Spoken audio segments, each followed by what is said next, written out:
Բարև ձեզ սիրելի առաջին դասարանցիներ, շարունակում ենք դասապատրաստման աշխատանքները։ Այբինարանից այսօր կսովորենք ղ բաղաձայն հնչյունը և նրա տառերը։ Նայում ենք նկարին, սա ղեկ է, նավի ղեկն է երեխաներ, նավը կառավարվում է ղեկի միջոցով։ Ղ մեծատառ տպաքիր, ղ փոքրատառ տպաքիր։ Ղ մեծատառ ձեռագիր, ղ փոքրատառ ձեռագիր։ Ղեկ, նայենք, տեսնենք, որ տառին է նման ղն։ Տպագիրը, եթե շուռ տանք, տեսեք երեխաներ, շուռ տվեցինք, դարձավ նն։ Իսկ ձեռագիրը նման է, տեսնենք, որ տառի մասնիկներին է նման։ Եթե ներքևի մասնիկը թողնենք միայն, կնմանվի մեծատառ լային, մեծատառը։ Մեծատառ ո-ի մասնիկներին է նման, եթե շարունակությունը թեքենք դեպի աջ։ Նման է փոքրատառը շ-ին, պարզապես մեկ գծիկ ենք ավելացնում։ Բոլոր մասնիկները մեզ ծանոթ են և արդեն շատ հեշտ է մեզ գրել նոր սովորած տառերը։ Հիմա խաղում ենք ով ավելի շատ բառեր կասի։ Սկզբում ասում ենք ղ-ով սկսվող բառեր։ Ղեկ, ղուկաս, ղեկավար, ղևոնդ, ղողանջ, ղողանջել, ղեկավարել։ Հիմա ասում ենք բառավերջում ղ պարունակող բառեր արկղ, աստղ, անգղ, աղ, պղպեղ, մաղ, ասեղ և ամենավերջում ասում ենք բառամիջում ղ պարունակող բառեր մեղր, մեղու, աղեղ, սեղմել, մողես, եղնիկ, աղվես, աղավնի, աղաղակել, եղան և այլն։ Հիմա պետք է գտնենք բառերը, կարդանք ղ պարունակող 5 բառ։ Տեսեք, մողես մեկ բառ, սեղան 2 բառ, աղ 3 բառ, կաղ 4, կաղին 5, ասեղ 6 և եկ 7 բառ ստացվեց երեխաներ։ Այժմ շրջագծում ենք ղ-ն։ Մողես, մողես, մողես, կանաչ, մողես, մողես, եթե պոչդ թողնես, ինչպես պիտի կաղ անես։ Նայում ենք մողեսի նկարին, կարող ենք ասել, որ մողեսը կենդանի է, որը կարող է վտանգի դեպքում պոչը թողնել թշնամու ձեռքին և փախչել, քարի վրա տաքանում է, սիրում է ջերմություն մողեսը։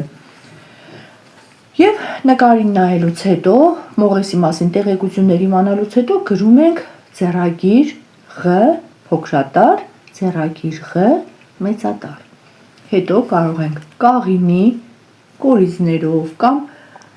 այլ լոբով, սիսեռով, ոսպով ղ գրել։ Պարզապես քանի որ կաղին բառը ղ է պարունակում, ավելի հարմար է կաղինով գրելը։ Անցնենք հաջորդ էջի առաջադրանքներին։ Կարդում ենք բառերը, տեսեք։ Համապատասխան պատկերը գտնելով տեղադրում ենք, գրում տառը, հետո կարդում ստացված բառերը։ Մեկ, ղեկ, բառամիջում է։ Հող, տող, լող, շող, պաղ, մաղ։ Պաղ նշանակում է սառը, մաղը ալյուր մաղելու գործիքն է երեխաներ, սարքը։ Մաղով ոչ միայն ալյուրն են մաղում, այլև ցանկացած փոշենման զանգվածներ։ Ինչու՞ չէ նաև կա ավելի մեծ քամիչներ, որոնցով մսաջուրն են քամում։ Հիմա անցնենք աղ դասին, կարդանք աղ։ Նախ հարցնում ենք երեխաներ, դուք գիտեք աղը օգտակար է թե ոչ։ Շատերը կարող են լսած լինել, որ աղը օգտակար չէ, բայց մենք շտկում ենք, որ աղը ունի օգտակար հատկություններ, պարզապես պետք չէ այն չարաշահել։ Սրանք ինչեր են երեխաներ։ Սրանք տարբեր տեսակի աղամաններ են, որոնց մեջ պահում են աղը և ավելի հարմար ու հեշտ են օգտագործում։ Հնում աղը շատ թանկ է եղել։ Այն պահել են, օժանդակ բայը կաշտում ենք վերջի տարի հետ միասին, հատուկ աղամաններում։ Աղը համ է տալիս կերակուրին։ Մի քանի անգամ կաշտացեք երեխաներ, իհարկե անգիր մի արեք, կարող եք տարբեր տեղերից տարբեր բառեր կաշտալ, բայց անպայման կաշտացեք վանկերով, որ ձեզ համար հեշտ լինի։ Այժմ պետք է լրացնենք խաչ բառը։ Նայում ենք մեկին, տեսնում ենք եղնիկն է, եղնիկ, ուղղահայաց ուղղությամբ գրում ենք եղնիկ բառը։ Երկուսը հորիզոնական է, պղպեղ, պղպեղ։ Երեքին ենք նայում և գտնում ենք, որ երեքը աղն է, գրում ենք ուղղահայաց ուղղությամբ աղ։ 4-ը կաղին, 5-ը ասեղ, 6-ը մեկը մողեսն է, մյուսը մաղը, մողես և մաղ։ Եվ 7-րդը ղեկն է, ղեկ, մեքենայի ղեկ է տեսնում ենք, իսկ